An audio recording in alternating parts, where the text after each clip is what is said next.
Thirstaholics. Welcome to the Thirsty Professional, where today we are welcoming Mags Thomson, author and story guide, also a podcaster. Go grab a cuppa. We'll be back in just a minute.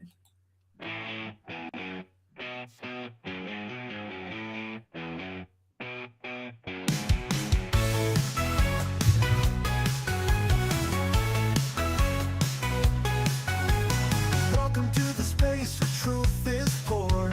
No corporate scripts, just tales explored. From passion quest to purpose found, the thirsty professional breaks new ground. So fill your cup, let's have a chat about careers, life, and all of that.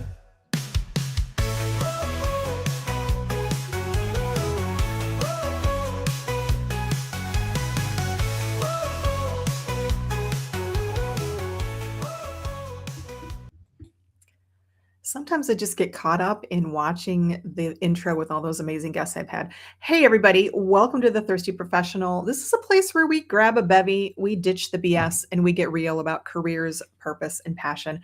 I'm your host, Bethy Ann Campbell, former corporate queen, now thankfully not a corporate queen, full-time author and podcaster and speaker. If you're watching live, let us know that you're here in the comments and where you're from, and most importantly, what are you drinking today? If you're watching the replay, give us a hashtag replay, and of course, make sure to let us know if you have any questions or feedback so we can address during the live stream or afterwards if you're watching the replay. All right, I'm going to bring out my very special guest, Mags Thomson. Mags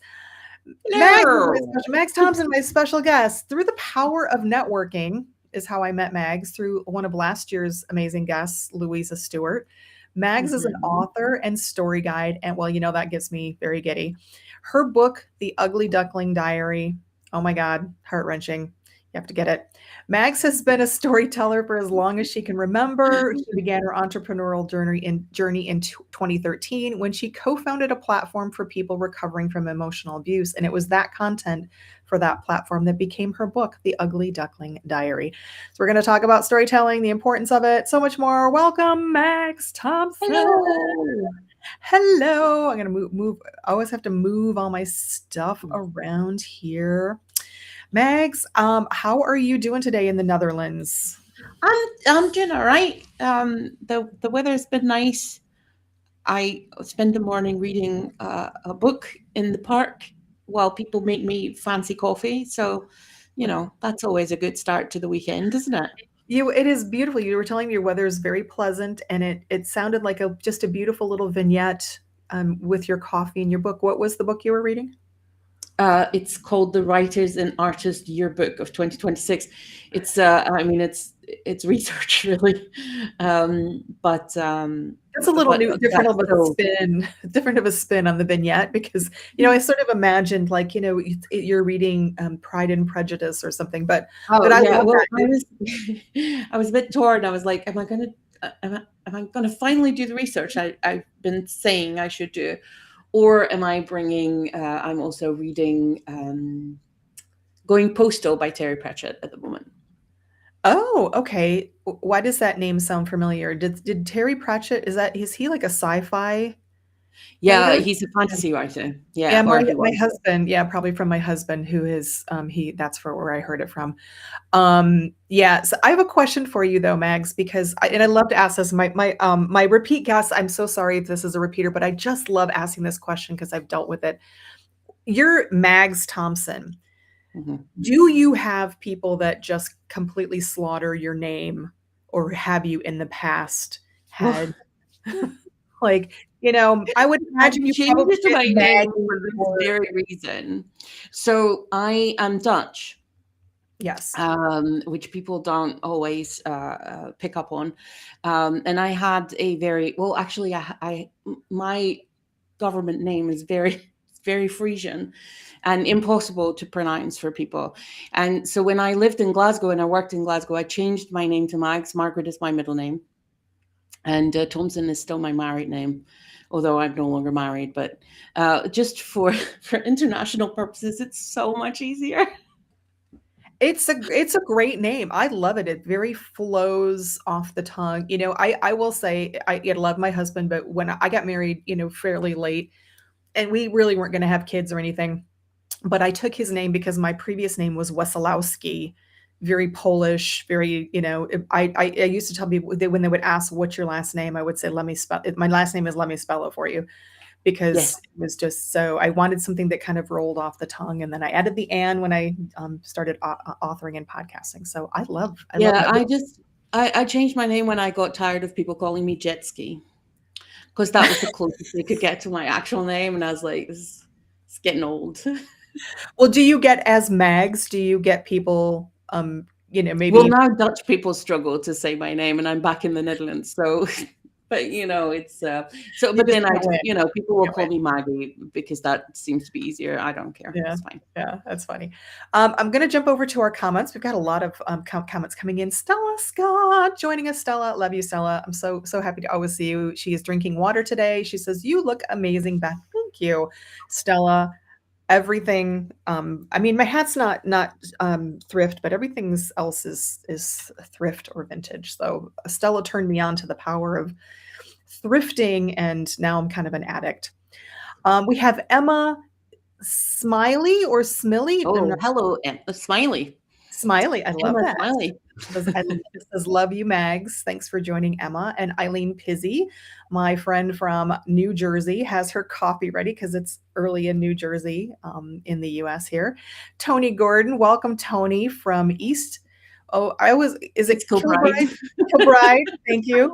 You know, just we have weird names here, even in the States, though, because we have a town that if you read it, you would think, oh, it's Buena Vista, but it's pronounced Buena Vista. So, and we have many of these. Like Stanton, I just told you I'm in Stanton, and it's has a U in it. It should be Staunton. Anyways, hi Tony, welcome from Scotland. Stephanie, I always have to say Stephanie's name, Stephanie Bannock. I have a little singy song I for mean, Stephanie. honestly, you've given me new life goals. I need to find someone who will insist on singing my name. I don't know why I do it, but Stephanie, I talk with regularly, and whenever we get on a call, I feel like I have to sing her name. Happy Friday, she says. I'm actually here with coffee, not my usual tea, not your usual licorice tea or whatever variation that you have, Stephanie. Oh, Stephanie, also Stella and Stephanie, also former guests of the Thirsty Professional. Stella says, "Tell us your name, Mags. I want to hear the unpronounceable one." Okay, you The unpronounceable one, my government name. I find it very. I'll say it, but I always find it really weird to say it. It almost, because me changing my name and me cutting ties with my family, which is what the book's about, it almost coincides time wise. So to me, this feels like my before name. Yeah, then we don't Almost. then we don't, because that Okay. helps to clarify it, and I know Stella respects that. I don't think she probably didn't realize It it. always So feels weird to no, me to say we're my not own going name. to Thank you. dead name you. So Mags it is. Emma says she is in the Netherlands too. Nice, nice. I That gotta is not where she's from, though. She is also Scottish. Oh, you I yeah, just wanted to I say that. know I don't it's know why weird I when insist. it's so weird when you globally connect with people. I know so many people who are born from the Netherlands who have some history in Scotland. I don't know if that's a thing or why it would even be a thing, but I just know. I mean, that's I think the third person, and then I have Doris Walsh, who was a guest on the show, also from the Netherlands, spent time in Scotland. Very interesting. Stephanie Bannock says, "I have a friend whose last name is, quote, Irish. Every time people ask her name, she says it's Irish. They keep waiting for her to say what the Irish name is." I love it. Stephanie, oh, she says, "I feel the love." And Stella, yep, I knew she would be fine. She's like, "Got it. You don't have to say it." No way. Yep. And Emma says she's from Edinburgh She originally. is. Okay. So, well, I love it. Thank you all for joining in. This is what I love about live. So, Mags, let's jump in, before we dive into wherever we go, storytelling, whatever, your book, your amazing book, let's tell everybody, what do you do, who do you serve, and what is the passion and what you're doing right now in your life? It's it's a really good question, because I don't really know the answer to it. In that I've been changing my business around a lot, um, in That's the last sort exciting. of year. Mostly because, so I've been working with storytelling for a long time, but always sort of in the context of marketing and messaging and all of that stuff. And I increasingly felt very disconnected or misaligned with the marketing world and all this sort of shouting, and then AI coming in and people going like, oh, but I can just ask AI to write stuff for me. And Yeah. I can't have this discussion every day. So I have been sort of trying to move away from that, and where I am landing and what I am now starting to build is a business where I am helping people find the story they want to share. I think a lot of people want to share their story, want to write books and all of those kind of things, but it's so hard to figure out which story and where to begin that process, or or what it even is about, or who it's even going to be for. And I think all of those questions, before you even start writing, you need to have an idea of what you're trying to write. And so I essentially have conversations with people where, because this is what I've been doing always, is have conversations with people and find the patterns, find the things that they Mm, keep turning to, that they are not hearing, to then help them find, okay, so what is it that you can share with the world? How can you add to the narrative of this world? We need more stories. We need more diverse stories. yeah. And so this is what I have started doing very, very recently. So it's I still love it. very That's early amazing. days. That's amazing. So I found this really interesting because you are somebody who, correct me if I'm wrong, but you had a whole venture with this other website, or this what you had created for to Mhm. help people who had gone through emotional abuse, and you took that and that became your book. And Yes. I hear this a lot from people. Do you find when you're talking to people that they already have a book out there somewhere? Like they just come in thinking, I don't even know what my story is. And you're like, yes, you do, because it's right there. Yeah, or even like I had a conversation with someone recently who's like, I want to do something, but I don't know what. And what she was thinking about this one story, and I go, but what you keep telling me, you keep saying the words, I'm hiding.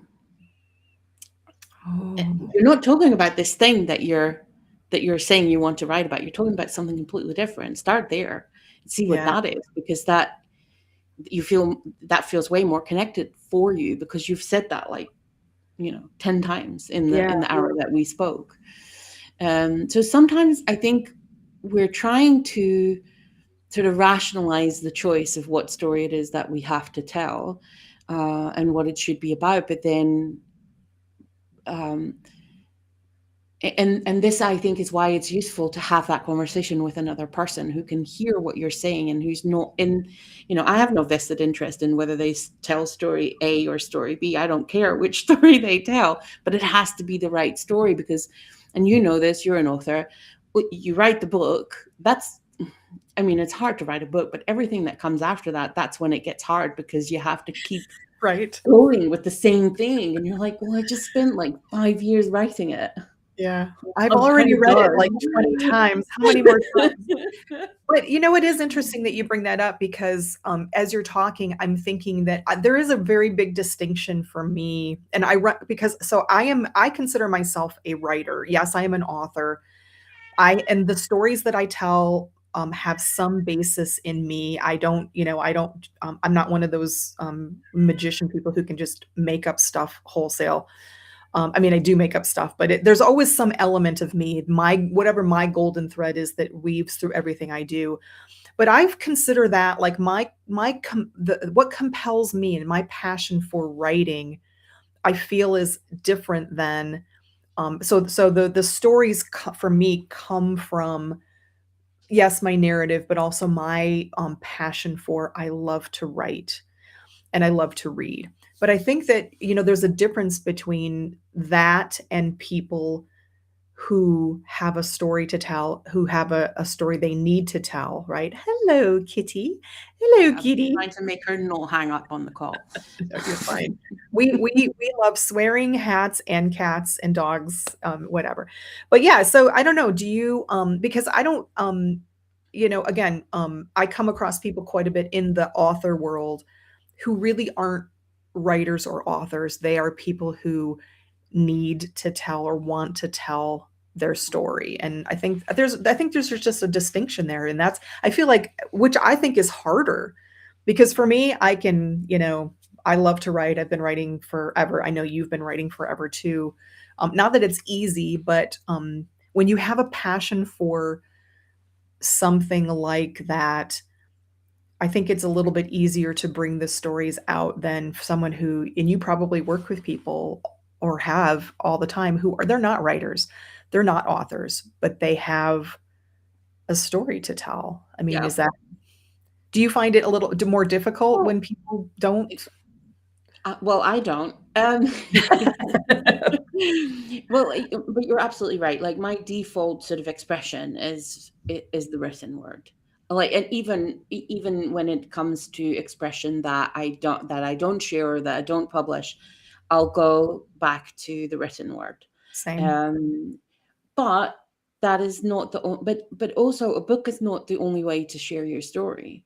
And so sometimes Yes. people are, yeah, well, I want to share my story, but I don't really know if I want to write a book. I'm not really a writer.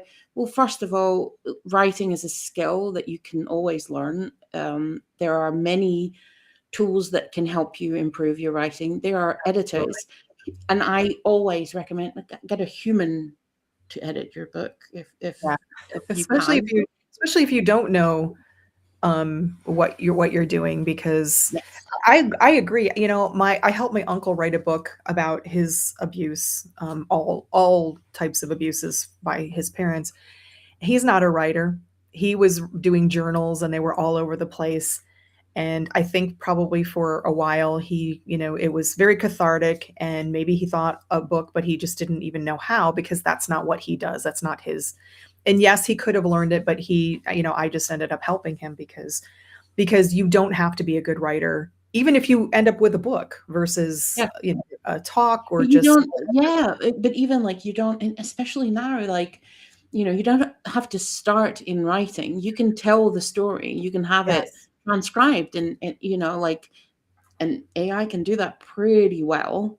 I mean, not flawlessly, but so there's a lot of ways that you can tell your story in different formats on different platforms, and it doesn't have to become a book. It can, but it doesn't have to.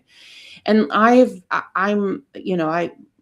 been writing for so long, but I had my book edited, even if not only because at some point I couldn't judge whether I told a story in the book already, because I know all the stories, I've but I been don't there. know, like, have I talked about this already? Can I reference back to it? Or so I needed fresh eyes on it, Yeah, even just from that perspective, right? And then yeah, obviously there's just stuff that where you just miss a step in your argument or in your, so you need someone else to look at it, yeah, yeah, who can read it without being in your brain. That's so yeah, important. And I think it's a step that so many people miss, especially people who self-publish, miss that step because they don't understand how important it is. And I've always said, if I'm going to put a book out, and it's going to take me selling many more copies before I'm,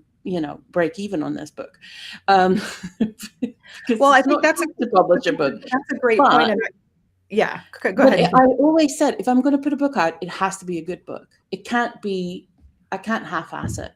Yeah, I completely agree, but I will also say that I encourage anybody and hiring people to edit, especially things like developmental edit, which is really what we're talking about, because there's proofreading and then there's copy editing, but there's also somebody who's going to help you just put. I think that's something that you really do need another person to do. Yeah. But I also say to people, I don't want anybody to not write your book. I wish that there was and that there are, you can get cheap, inexpensive Fiverr people, but are you really getting the quality? I really wish there was like a trade where really good writers and editors and people could, swap, right? Maybe people who are, as Stella told me, multi-potentialites who, because I know a lot of people from being out on the writer groups, many of them who they can't afford it. They literally are, they're all around the world, and I know from experience it is expensive Yeah. to hire editors. But in some cases, it is. I think in most cases, especially with things like developmental editing, or ghostwriting. Yeah. So Stella says, isn't that what ghostwriters do? They take the writer's place and the person provides a story. Yes, that's exactly what a ghostwriter does. So yeah. So it's just interesting the kind of the nuances of.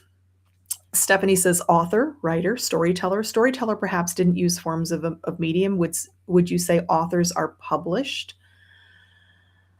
I mean, Honestly, I don't want to get into the nuances of it. If I wrote an entire book and I never published it, which I have a couple that I haven't published, I would probably still not call myself. I would say I'm not a published author, but I would say I'm still an author. and then there's all these sort of hang-ups that people have about, oh, but and I've definitely been there where it's like, oh, but I'm only self-published, as if that doesn't count. Right. Which most Right. people I know, that's what they are. So. And I'm like, it's so funny. It almost still feels like you're cheating a little bit, right? Yeah. Uh, but yeah, the whole landscape of publishing has changed so much. It's huge. And I also think, and I've done this as well, and within my business, like the co-authored books where we then become best-selling authors. And I have to say that book that we did, on the day that we published it, we ranked higher in the new Kindle releases in the Netherlands. We ranked higher than Stephen King, and that kind of felt good. Wow. Yeah. Because I love We Stephen were King. number one, and he was number two, only in the Netherlands. But still, that was a Hey, fun screenshot to that's take. huge. But That's huge. but but that is, I know how to do it because that's just algorithm manipulation, right? So I also think, like, what is it that you're trying to achieve? uh, what is the reason that you're putting the book out? And if it helps to be an author, then be an author. And if it helps to be a writer, then be a writer. Yeah, I love it. Love it. And we're I all wanna storytellers anyway, so This like is every true. single one of us. I wanna So say that's good morning. not a title. Absolutely. I wanna say good morning to my friend Mike Goggin, who is in from, Arizona, and he is drinking his coffee black. Hey, Mike, how's it going? Max, I wanted to ask you about, the child storyteller, because you have said that you have been writing almost really since you can even remember. Tell me a little bit about Mags, the writer and or the storyteller as a child, and as you were from your book, we know, and from your storytelling, that it was not a great time in Mags's life as a child. Yeah, but at the same time, I always say, like, this is all looking back and understanding dynamics that as a child I had uh, no awareness of really. Life Yeah. was just life, right? And I wrote lots. I remember a storybook. We had to do a picture book in art class, and I did one that was like 75 centimeters high and a meter long. I don't know what that is in your measurement, but it's Big. massive. Yeah. And it was like cardboard, and I made and it was a story about two kingdoms, and there was a prince and a princess, obviously, and there was a monster. I think one of them must have been the princess, had a monster that told bedtime stories, and the prince was very bored, so he stole the monster. Which, so many default settings on this story, but anyway, And they end up, sharing the monster together and all of that stuff. And so that's a memory I have of creating a book. But I wrote plays for the school as well. And then I directed them, and I did in school. I did pretty much everything except for schoolwork. Um, so I think we find all these creative ways of expressing ourselves, and for me that was always written. It was always written word, but it was also, I realized a lot of it was conversation and asking people about their stories. I am also the person, when I travel places, people will tell me their life story, whether I want to hear it or not. I love people like you. That's never me. It's mostly they're like, oh, I can tell she's a snarky, sweary, snooty. I'm just going to leave her alone. But I love people like you who can just. Were you a big reader when you were young? Yes. Tell me some of the things. Absolutely. Tell me some of your favorite. Matilda by Roald Dahl was my absolute favorite. Which one? Matilda by Roald Dahl. Oh, Matilda, yeah. My absolute favorite. Growing up, there's some Dutch authors obviously as well. There's a Dutch author who did a trilogy about. I think there's a natural disaster, and the poles of the earth shift, and so Greenland suddenly becomes this really lush green place, and is settled by a matriarchy. And so that's I know, deep, child. I know, it was like super light reading. No. Well, I love talking to readers, because it's always surprises me the things that people read when they're young, and like I would read. I'm not even kidding. I was probably 8 or 9 when I was reading Stephen King, Salem's Lot, and The Exorcist and stuff. And I don't know. I can't even watch a scary movie alone now, so I don't understand. No, I don't understand why I would do that.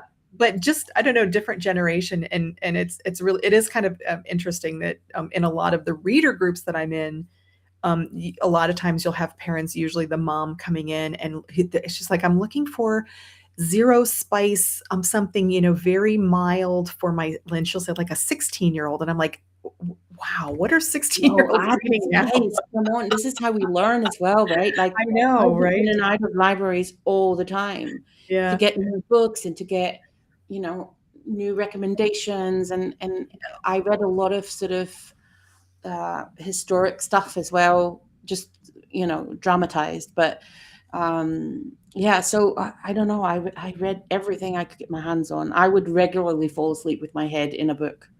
Same, because I would just read until I'd fall asleep, which now is like after 2 pages, but yeah, same here. Although I will say I'm currently reading. It's very rare that I pick up a book these days, because I usually read before bed, and it's very rare that I find one where I can read more than about a chapter, and then, like you said, I just get tired. But I am reading The Other Bennett Sister. I'm a big Jane Austen fan, Pride and Prejudice. And I'm so looking forward to the series that's coming to the States in a few more weeks, but I just couldn't wait. So I picked up the book, and I'm just devouring it because it's just so good. But it's just it's tough getting old. I really want to, but when I read during the day, denied many. Yeah, if I sit down during the day with a book, I can read for a while, but I always feel like I never did when I was a kid, but I always feel idle. Like I have so much that I need to be doing, so I just do it at night. I want to kind of switch a little bit, because you had you have a podcast with Louisa Stewart, and it is called, what is it called? Flat Whites with Friends. Flat Whites with Friends. Yeah. I also do videos between Tony from East Kilbride and and myself and Louisa. We also have Business That Takes the Biscuit. Wait, say that again. Business That Takes the Biscuit. Oh my God, you have such great names for your stuff. There's more podcasts coming. It's a bit. Well, you've also done with me. You did your what is Conversational Coupler, which is coming back for more episodes, and I am working on accidental therapy, And which what is is accidental therapy? which is going to be about the people who share their story and what it does. Like, why do you want to share your story, and what does it do to you and to your story when you do bring that to the public? And so that's still a work in progress, but it's coming. I love it. I love it because I told you earlier that Stella turned me on to this concept of the multi-potentialite. I like multi-creative. It's just people who don't really have a niche, right? You have a lot of things, and you have a what I call the golden thread that runs through everything that you do, but it's just different, they're very different stuff. So I love your podcast with Louisa Stewart, Flat Whites with Friends. Is that right? Or that's what it's called. Mhm. And you had an episode where it was called Inner Genius, and you posted recently, and you said the things that come most easily to us are often the things we undervalue the most. What are things about you, Mags, I that don't you know. The whole point of that episode was that we don't know and we don't recognize our own talents and so you energy. haven't had any introspection into what those things is? No, but this is the thing, right? Like, I don't. So I don't understand, because people ask me, well, how do you do that? I don't know how I don't know how I find. Because I always say, like, what I do is I listen to people and then I reflect themselves back at them. How do I do that? Don't have a clue. I just do it. Yeah. That's just what I do, right? And I can't explain it. And someone asked me a while ago, like, what is it like working with you? And I was like, I don't know, because I've never not worked with you. So I don't know the difference, right? It's really hard for us to articulate our own genius and our own Yeah. uniqueness, because it is just normal. And we don't know that other people, don't think that way or don't do that. And sometimes I will, like, I had it recently where someone was talking to me and she was quite apprehensive about expressing something, and I said, oh no, I know that feeling, because it was about divorce. And I said, oh, I divorced like a couple of years back. And she's like, oh, well, then I can tell you. And sometimes I think it's that sort of like, so this is something that I think I do, but there's people who know me, so they can correct me if I'm wrong in the comments. But I think sometimes it's that, right? Like, it's that giving people space, giving people that sort of safety of, no, you can express that. There's no judgment here. Yeah. That allows people to just sort of go down the rabbit holes and figure it out and talk in circles until they hit on something that is the thing they needed to hit on. And there's no rush to that. There's no judgment to that. And I think that is definitely something that I do. And I mean, you were a guest on my podcast. There's definitely, just let the conversation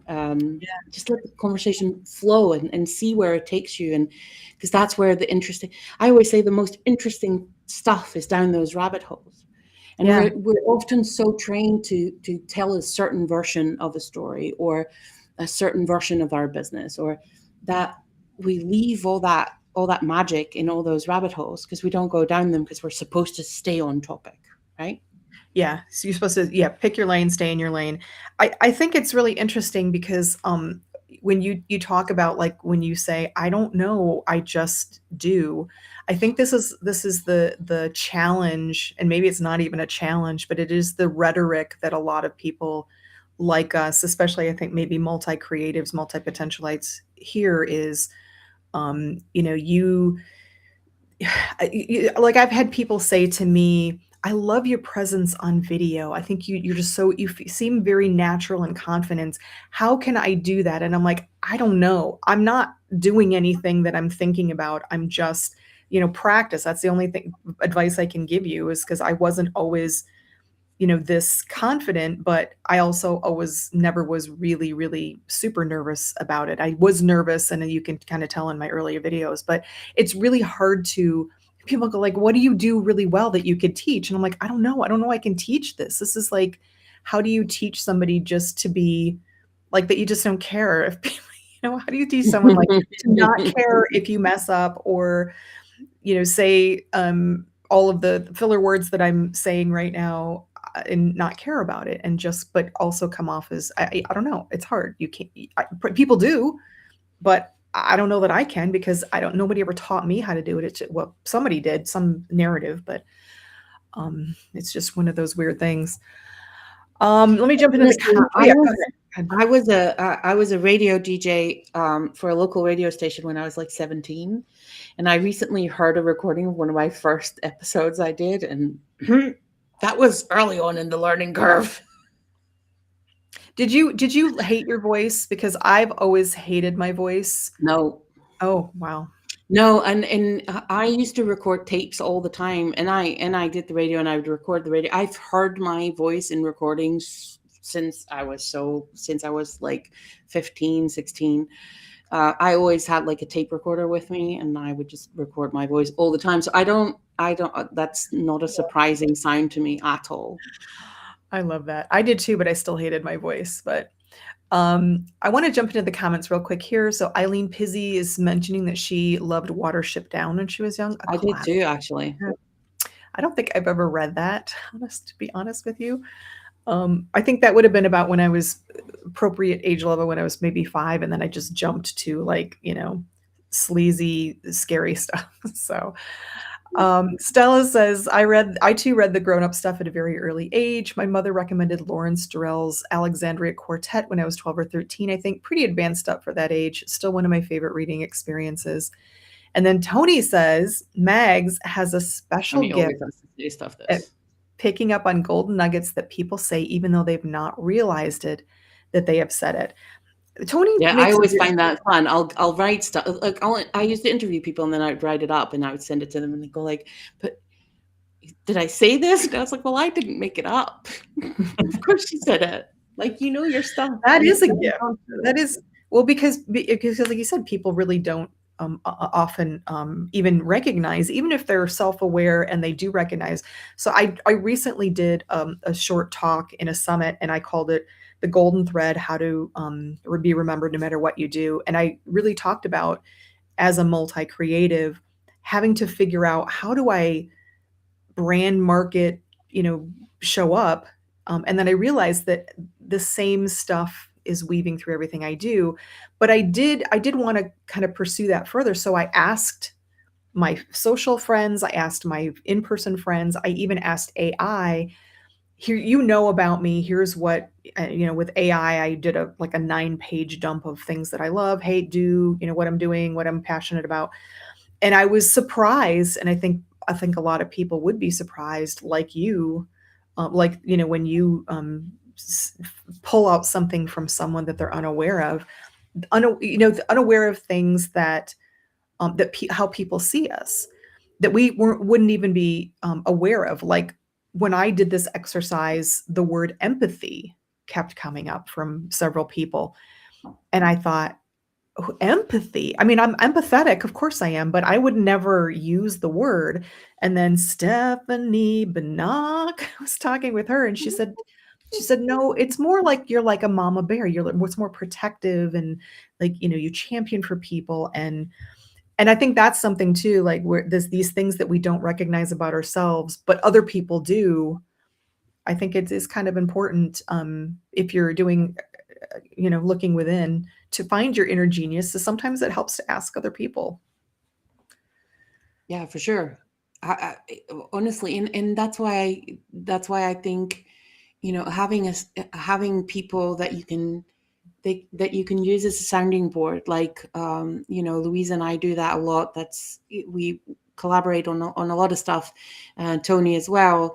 And the three of us, we talk stuff through a lot, and it's so helpful to, even just when you're brain dumping, when you have all these ideas and you're trying to figure it out, even just the action of having to explain it to someone in words that make sense to them is such a good exercise. Yeah. Right. And getting the follow-up questions and I think, and that goes beyond just, what is the right story? That's just like what I'm doing. Does it make sense? Does this make sense to other people, or is it or does it only make sense in my head? Which sometimes is the case. People are like, no. Don't do that. But I think, especially when we're in these sort of solitary places where we're a sole entrepreneur or or we're a writer, like a lot of that happens at our desk behind our computer, Yeah, and that can be such an isolated place. And I think when we're trying to be creative, like it's very hard to be creative in a vacuum. You need input. You need input from others. You need to, when I lived in Glasgow, I lived quite close to the Kelvin Grove Art Gallery, and I would just go to the art gallery on my lunch. Like I would just walk around the museum for an hour. Also, happily, that's free, so it's more doable than it is in the Netherlands where everything costs money. But um, but just to look at these pretty paintings, and it gives you input, and sometimes it gives you weird ideas, and sometimes it gives you enough space to think through to the next step of something. Whereas when you're trying to focus on the problem, you're not going to get the solution when you're focused on the problem, right? true. Very true. Very true. Um, Mags, let's talk a little bit about your book, if you don't mind. Can you No, give not us, at all. The Ugly Duckling Diary? Can you tell us a little bit, let our audience know? Yes. Yes, nice. Um, so yeah, tell me a little bit about or tell us. I know what it's about. I've read it, but tell our audience a little bit what it's about and kind of It's how that came to be. Yeah, it's I always say it's like a self-help autobiography hybrid, I guess. Those are the best kinds. The best books that speak to us come from the heart and the emotion and the experience of actual real people. Yeah, yeah. So, like you said, I helped found that organization. It was a peer platform uh, for people recovering from emotional abuse. We started it from a place of people who grew up with emotional abuse, and it sort of expanded from there to just people who've had that experience. And so it was the place where I connected with other people who shared that experience, but also where I shared what I found out about it, what I learned about it, what I learned about trauma and how it impacts us, and how to get past all of that. And so at the end of 2019, we lost our funding. It's all privately funded, and so we closed it all down. But then I had 6 years worth of blog posts that were just sitting on my hard drive. And eventually I was like, well, it's not doing anyone any good. I spend all that year, all those years researching and writing and doing all that. So um, I had all these stories that I had written about, about my life and about my experiences. And so I started sort of putting them together into more of a book form, and it took me quite a long time, because it's always, that's also a lot of that's a Oh, lot of accidental yeah. therapy. Um, It takes me a long time, and I'm, writing fiction. I can only imagine. Well, I know with my uncle, it took him many years to get to that point where it is a lot. It's and yeah. reliving it, which was, I think, for him very cathartic and very therapeutic, but Well, also again, very, very emotional. accidental therapy. Um, Yeah. Right. There's a reason why I'm calling it that. But because I think, but we have to take our time doing these kind of projects. They're not, that's not a 3 month deadline when we're sort of unpacking, because we for me, writing that book and publishing it has always been about um, telling people you're not alone in this experience. Because I think one of the Yes. central themes in abusive relationships, whichever kind of abuse, by the way, but it's isolation, right? Like cut people 100%. off from social connection. And so when you're in that experience or coming out of that experience, that's an overall sort of feeling that you're alone in this. And so I've always wanted it to be about, you are not alone in this experience. And I think I have tried to write it in a way that makes it interesting to read as well. So Very. I don't feel like it's super heavy. There's definitely stories where when I tell people about them, they just go a bit meh, and I sometimes forget. I'll like, oh, funny story about my childhood. And then I see people's faces drop and I go like, oh, that's not a normal story about a normal childhood. um, But but that's I, an I interesting that you say that, because of that, my uncle experienced the same thing, like, he thought, "I'm the only person in the world," yeah, and then when but now he talks about it with everyone, and he's meeting people all the time, would they go and and he just mentions, "I wrote this book about my abuse," and then they go, "Oh my god, that happened to me too." the craziest thing that I find is because I co-founded that platform with someone from Louisiana, which is a long way away from the Netherlands, Very. um, and sh- and uh, and a lot of our experience, although the details of the story are different, but it's crazy how much of it is exactly the same. Yeah. It's scary. It was actually, scary to me how many people, now that I've gone through this with him, and especially from a, I can, I have many women friends, and we talk a lot more than I think men do, aloud, and this was something that was even less, common, but it's frighteningly shocking how many people, have these similar experiences and are just haven't, whatever statistic you see out there about pick your abuse, it's probably double or more what you're really, Mm. because people don't talk about it. They're not talking about it, and it's kind of frightening, really. Yeah, and I think it's valuable for us to understand these dynamics because then they're easier to spot in our lives Mhm. because I always say like we all meet people like this, right? It's just they're not always your parents, they're not always your spouse, they're not, and the more in that I always Yeah, say the more influence someone has over how you view yourself and the world, the greater the harm is. But when you're working with someone who has these sort of plays with these power dynamics, it's also very destructive, right? Like it doesn't matter what our relationship is, there's always going to be a destructive element to that. And so understanding it, um, although sometimes it's a little bit annoying because you can't unsee it once you see it. um, but I think it's really important that we understand this, and even if you don't have that experience, still read about it because yeah, it will be so much easier to support your friends who have that experience and understand where they're coming from because it does stuff to a person. Trauma does stuff to a person, yeah, and it changes how we respond to the world. And we can heal a lot of that, but but also sometimes I don't know.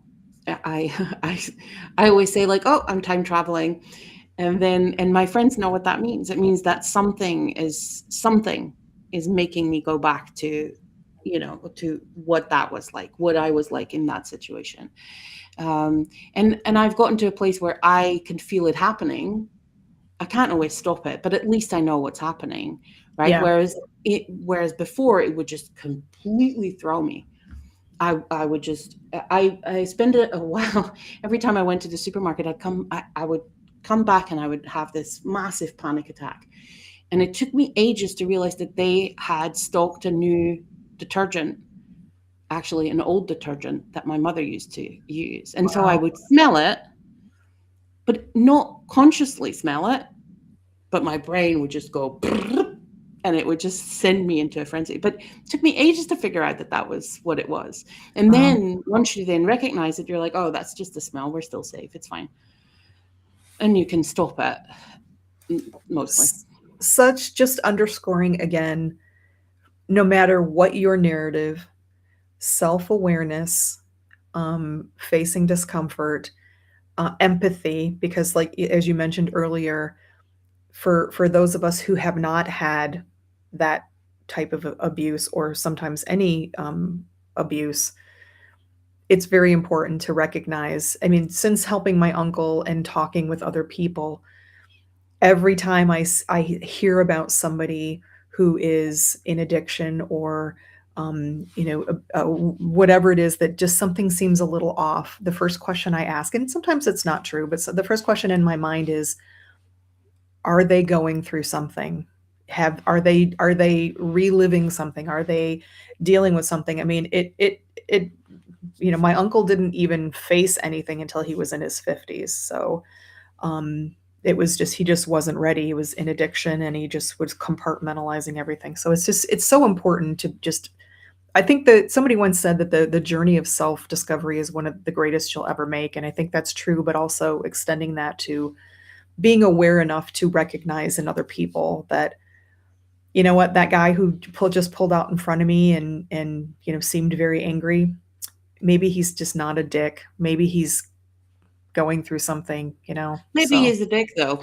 But maybe he's also a dick, right? But the Those important also thing exist. is to not make up things that we don't know, right? And that's what I think a lot of us do Well, is but we this make up. is right, and this is why I say we're all storytellers, right? Because as soon as something happens, we fill in the gaps. We do. We Oh, the all crazy tell stuff. stories the whole day, and Oh so my we god. also get a choice because we're narrating our lives. We also get a choice in what is the story, what is the angle that I'm going to take on this story, and that Yeah. could be, well, maybe that person's having a bad day. Yeah. Yeah. Well, I always say, if you don't know, just write a book about it and then you'll get it. Yes.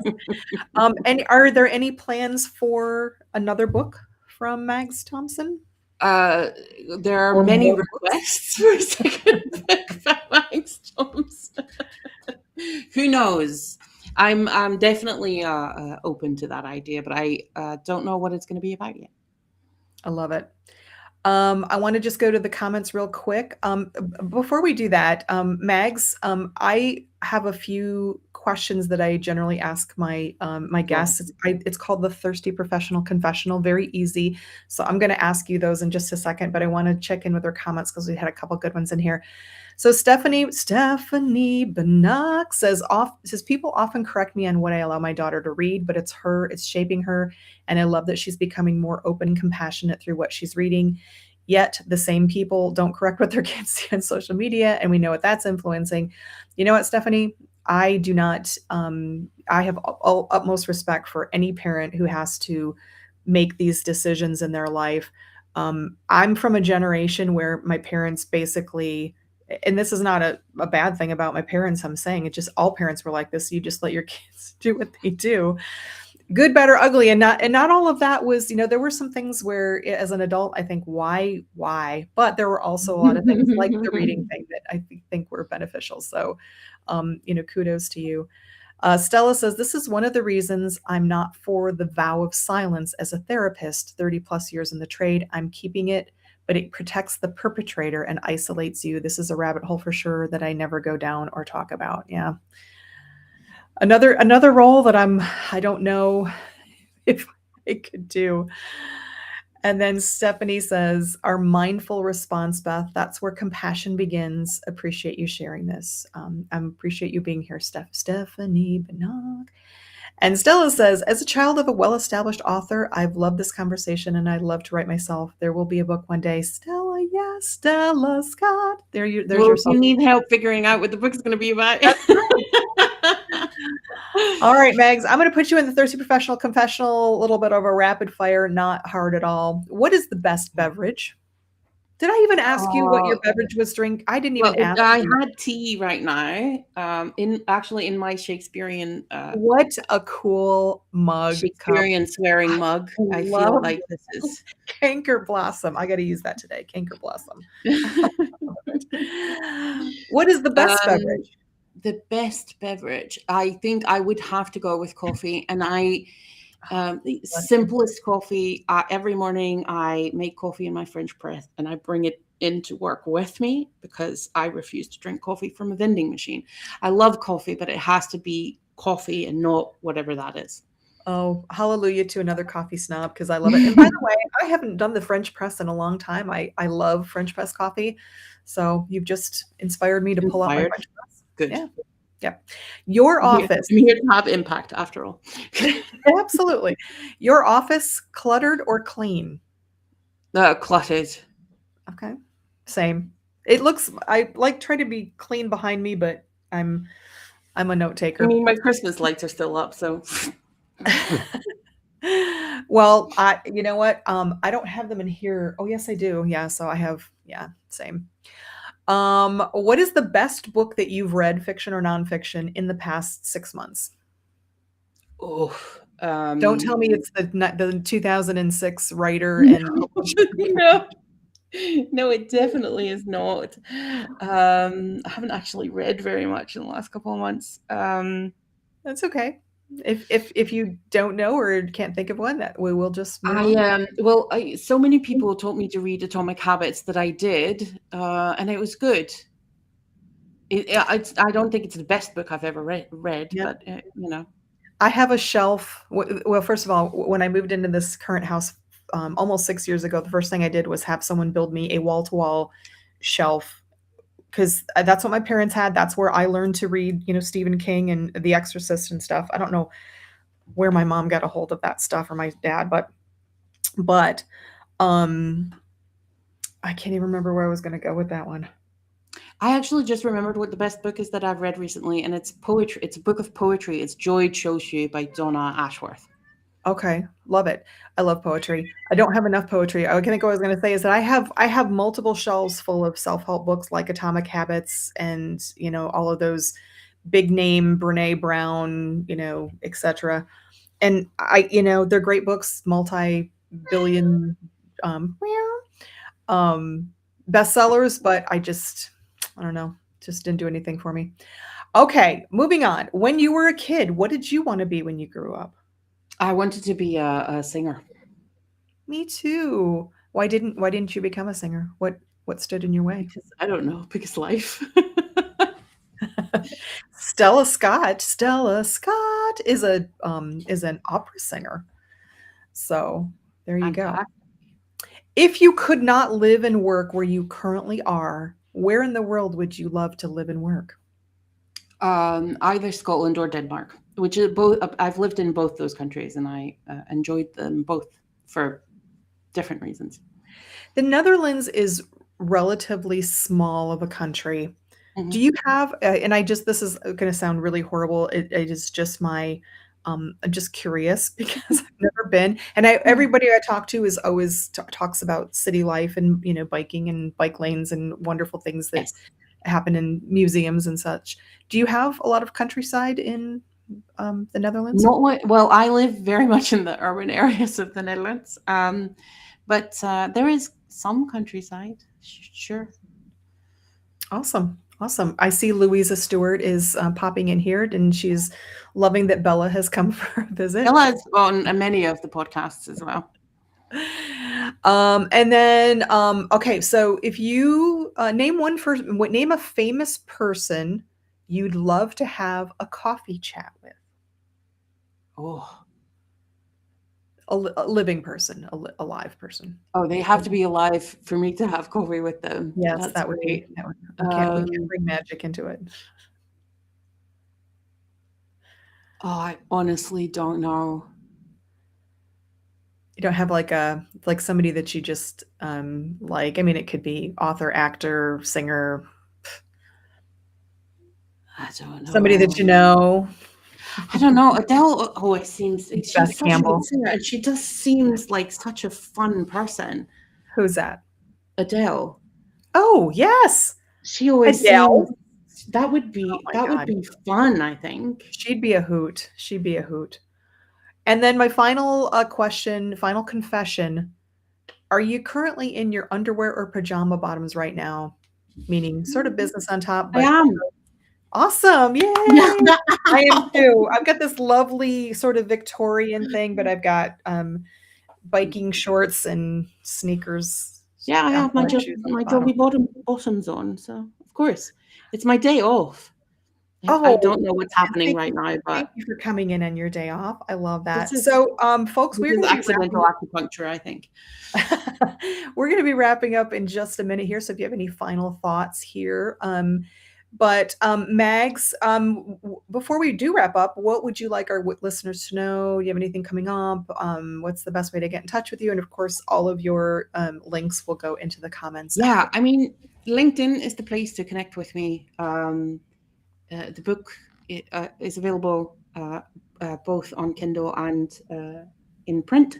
And yeah, follow me so you know when Accidental Therapy comes out, when there's new episodes of Conversational Cuppa, where I take people to a place on Google Street View and then they tell me about it, and then we go off into rabbit holes. Check out Berthan on So fun. on We did that. Mackinac Island in Michigan, in my home state of Michigan, where there are no cars allowed. So it's such a great concept too. I love your uniqueness and your, not only your titles, but your concepts are awesome. Yeah, and then Flat Whites and Friends, business that takes the business. If you want to hear me talk, there's no shortage of me talking.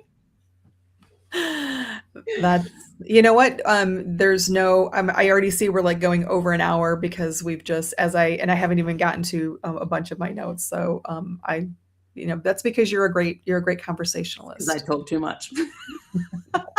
There's no such thing. Believe me, as an extrovert I was once kind of had to get my wrist slapped once by a champion for introverts at a meeting once. So it's like, okay, because I dared answer a question that someone had asked me, and then they decided that maybe I was talking too much. So no such thing. Well, we will look forward to your accidental accidental therapist. Is that what it is? Yeah, accidental therapy. Yeah. Therapy. Yes. Awesome. Your next adventure, and also your current adventures. And thank you so much for being my guest on the Thirsty Professional. Thanks. I just love you. I love that you, like most of my guests, you'll talk about anything, and you're just one of my golden thread items is transparency and honesty and authenticity, and you are all of the above. So much appreciate your being here, and thank you, Louisa, for recommending Mags. Louisa's also in Conversational Cuppa. Yes. It's such, like I said, it's just such a great concept, and it was so fun too. So everybody should look that up. We'll make sure we get a link also in the comments. All right, folks. Next week I am off, but I will be back May 1st with my very special guest, Karen Chappell. Karen was supposed to appear a couple weeks ago, and she had some internet issues, so we had to reschedule. Karen is the chronic pain detective, and she solves the crime. Karen helps women over 40 who are living with a persistent joint pain that has not responded to conventional methods. And I know about this firsthand because I was one of Karen's chronic pain clients about almost 4 years ago. Yeah, and I'll tell you all about that. It was very frustrating, but Karen and her awesome program fixed all of that, and I can't wait to welcome this awesome pain magician. Thank you all for joining. I just love you all in the audience. You just make this show come alive. If you're watching out there in LinkedIn, please connect if you're not already with myself and also my lovely guest, Mags Thomson. If you're on YouTube, please like and subscribe. And if you have any questions or feedback, please leave them in the comments, or you can DM one of us if you're able. And then congratulate yourself for getting real about your career, your purpose, and your passion. So now, Miss Georgina Featherstone, my third hat today, Miss Georgina Featherstone, they all have names. And Mags and I are going to bid you a fond farewell. So take it easy. Fill your cup. Let's have a chat about careers, life, and all of that.